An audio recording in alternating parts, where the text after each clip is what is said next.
I'd like to talk to you about your financial future, and I hope those figures become applicable to all of you as we go along. And I'd like to start by posing a problem for you.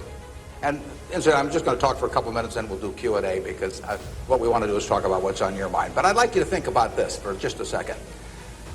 If, as we walked out of here today, I said I would like to buy 10% of your financial future, I was going to write you a check today, and from this day forth, you were going to give me 10% of everything you earned. How much would you want to charge me for that? I'm going to buy 1/10 of you. And I may take the low bid, incidentally, so be careful what you write down. Well, I think if you thought about that a little while, you can contemplate that for a few minutes. You know, you're going to get a check from me today, and you can do anything you want with the money, but from this day forth, you have to give me 10% of what you earn. I think it would be very foolish of you, any of you, if you asked for less than, say, $50,000. Now, it's going to be a few years before you're out earning money, and so I've got a few years of dead money there. But then I would start getting this royalty on you as you went along. So I really think that if you thought about it, most of you would want a fair amount more than that, and I think you'd be right. Fortunately, I didn't make this deal with anybody when I started out, so nobody's got a 10% royalty on me. But I think that $50,000 would sort of be the absolute minimum. And if you think about that, that means that right today, you are worth $500,000, because if 10% of you is worth $50,000 in cash today, your potential is worth a minimum on a 100% basis of $500,000. That is the big financial asset you've got. It's way more important what you do with that $500,000 asset that you own today than whether you decide to buy stocks or bonds, or whether you put your money in a mutual fund or pick your own stocks or anything of that sort. The biggest financial asset that you have going for you by miles is the value of your own earning power over the years. So that's really what you should focus on. If you're focusing on your financial future, that means you should focus on you. Because whether your 10% is worth $50,000 or $100,000 or $300,000, which would be $500,000 or $1 million or $3 million for all of you, whether it turns out to be one or the other is really dependent in a very large part on what you do in the next few years. All of you in this room have the brains to do extremely well in life. You've all got the energy to do extremely well in life, and then the question is, how do you apply it? If you've got a 200 horsepower motor, do you get 200 horsepower out of it? Do you get your full potential, or do you get 100 horsepower or 50 horsepower?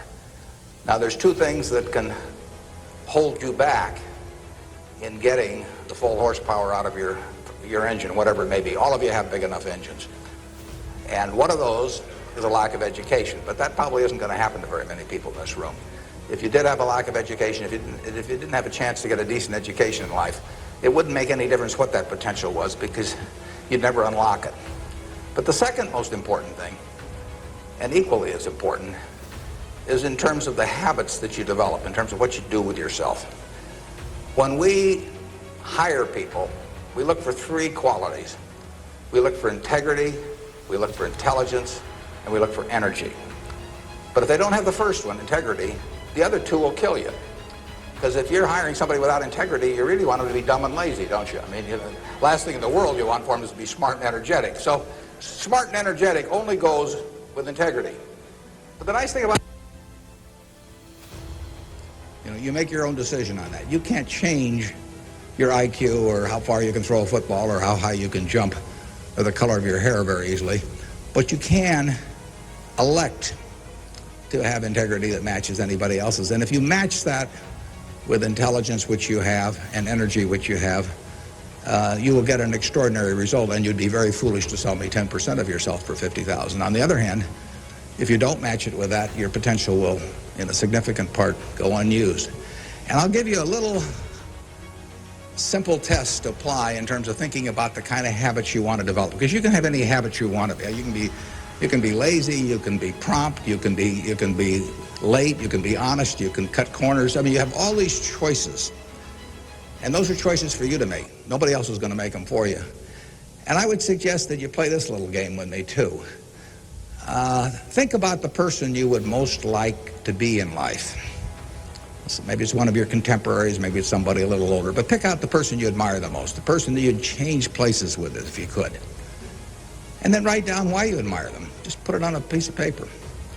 And then figure out the person that you would least like to change places with you. Who really turns you off? Who do you find repulsive?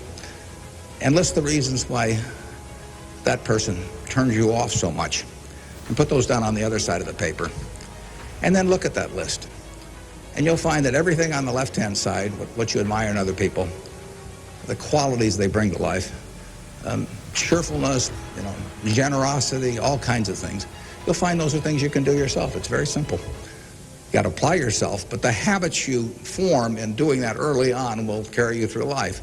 And on the other hand, you'll find that the things that make people repulsive, selfishness, obnoxiousness, all these things, egotism, are things that no one has to have. If you find those in yourself, you can get rid of them as long as you get rid of them early. So all I suggest is that you write down a list of what you admire, what you find contemptible, and decide that the ones on the admired side are ones you're going to acquire for yourself. And if you do that when you're young, it'll carry you through the rest of your life. This doesn't work if you do it when you're 50 or 60. By then the habits are too well formed. But if you do it early, behavior becomes a habit. So if you do that, 2 or 3 years from now, if you go through the same exercise, you'll find out that the person you admire the most is yourself.